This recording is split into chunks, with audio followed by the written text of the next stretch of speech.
At an event on Tuesday, Representative Ayanna Pressley joined Senator Elizabeth Warren to talk about student debt cancellation. Pressley and Warren had called on President Joe Biden to cancel student debt earlier this year. Biden announced in August that he would cancel $10,000 of student debt for most borrowers. At the event, Pressley said, quote, "This is a racial justice issue. It is a gender justice issue." Pressley and Warren pushed for more people to apply for student debt relief before time runs out. I'm going to turn it over to my partner, my beloved friend, Ayanna Pressley.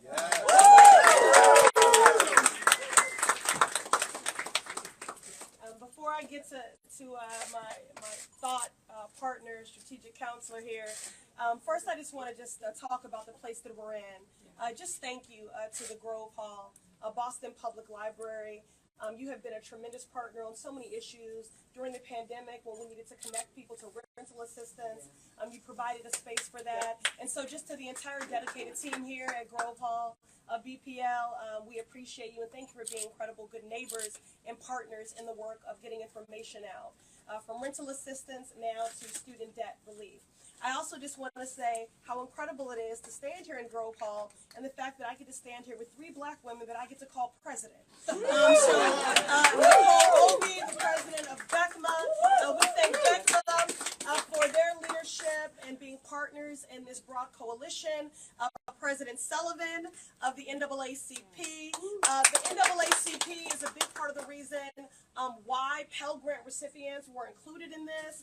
I'll never forget the day that they stood on the Edmund Pettus Bridge holding signs saying cancel student debt. They were able to onboard other civil rights organizations as we grew this coalition over the last 2 years to include borrowers, civil rights organizations, NAACP leading that charge, union families, and the presidents of labor unions, again, really just seeking to tell the accurate story and to provide the face of this nearly $2 trillion crisis. And of course, what a joy it is to be able to refer to you both as mayor and president.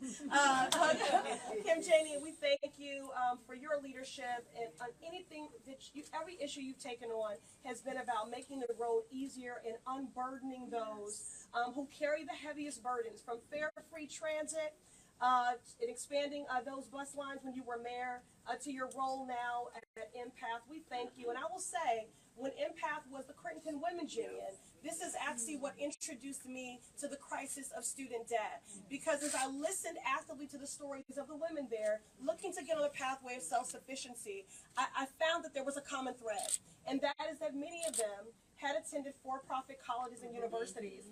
And that's where I first became aware of those deceptive business practices and predatory marketing. And Senator Warren, you've been an incredible leader on that issue as well. So I thank all the presidents, and I thank our senior senator, who has been my partner in good, I'm just so grateful for your thought leadership and your strategic counsel.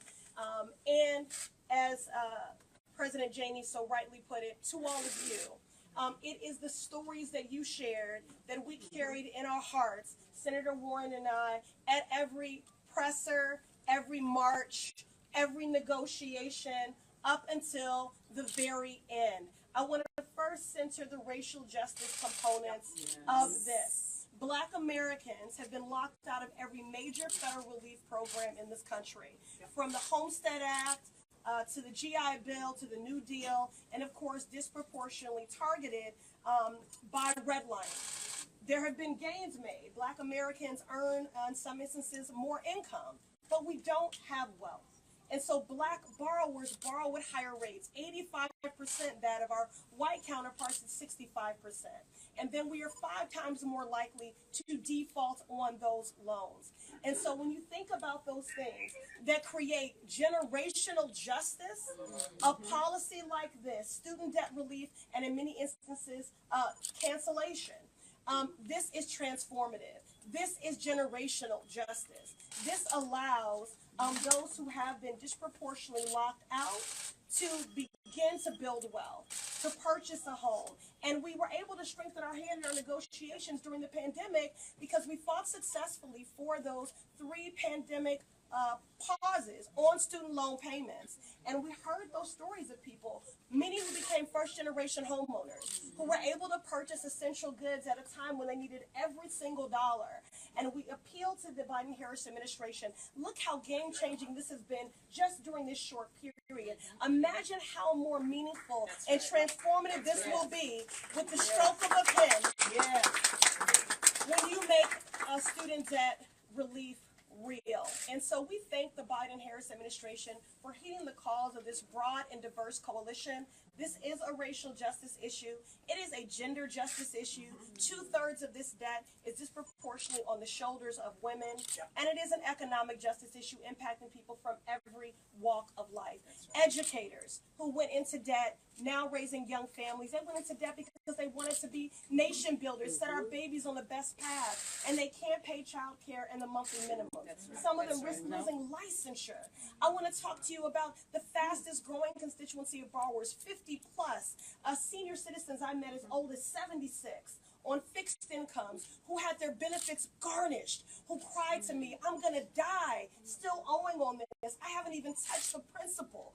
I owe more now than I took out.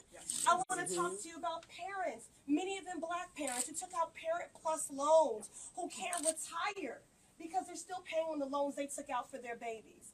I won't call this student debt forgiveness because borrowers did nothing wrong. You cannot say that we live in a meritocracy. Education is life's great equalizer, and put it farther and farther out of reach. The cost of higher education has increased by 150%. So finally, not only is this transformational and meaningful and a testament to the strength of this movement and this coalition, because more often than not, government does not lead, it responds. And it responded to this movement because we were indefatigable. We did persist. Yes, we did. We were vigilant, and we kept that fight up because you were worth that fight. Because not only has this debt been burdensome because of the economic impacts, but there is a psychological toll. Yes. And I know about that toll. This is not something that is abstract for me. I am one of those black student borrowers raised in a single parent home, first in the family to go to college, taking on this debt, not even knowing fully what I was taking on. And I did default on those loans.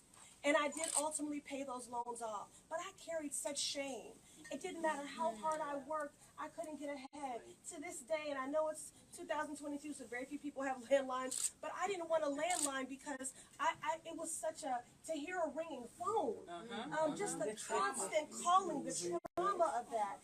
And so, again, I did ultimately pay on those loans. And you know what? I don't have any issue with the fact that I paid on those loans. And now there are people for whom we're going to give meaningful relief and cancellation to, because that's what we're supposed to do. This is about generational justice and making the road easier. But the last story I want to share with you is I was meeting with some elders in Cambridge last week. And a mother came up to me at the end of our coffee. And she cried and she said, please tell people that this is bigger than the borrowers. She said, my daughter, her loans are now going to be zeroed out. And as a mom who has struggled in my own life, I felt such guilt that I couldn't help her. And so it wasn't just her daughter who was burdened that was carrying that shame. Her mother was carrying that shame. So this has really been an intergenerational crisis in the weight of this debt, but in the shame of this debt. And so I was joking with Senator Warren as I was looking at these incredible graphics our team came up with. And even though we're not in a bus, I'm going to say we're in a bus because I said this is a new kind of freedom bus, a new kind of freedom trail, because we are giving people, setting them on a pathway to economic freedom. That's right. And so we need everyone to go to studentaid.gov/debt relief. This site has been live now for 10 days, and already 22 million people have signed up. Because that is how many people desperately need this relief. And so that's why we're taking this show, this freedom bus, if you will, on the road today, because it's not true if you build it, they will come. You've got to meet people where they are and make sure they know. That's right. That's right.